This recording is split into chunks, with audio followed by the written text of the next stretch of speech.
ও বান্দা, তোর এত টেনশন কিসের রে? আমি আল্লাহ তো তোর জন্য আছি। সুবহানাল্লাহ।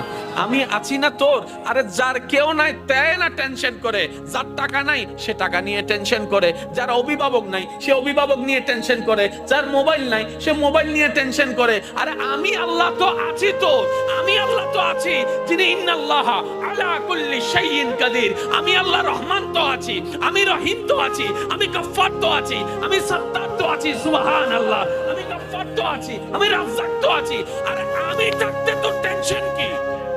বান্দা বলে যে কথা তো ঠিক, যার নাই সে এনে টেনশন করে। আমার আল্লাহ যদি আমার থাকে, আমার তো টেনশন করার দরকার। তার মানে আমি এতদিন টেনশন করেছি, আসলে আমি আমার আল্লাহকে রাখতে জানি নাই। আমি আমার আল্লাহকে রাখতে জানি, আমি আমার আল্লাহকে ধরে রাখার মতো ধরে রাখতে জানি নাই, যার কারণে তো টেনশন।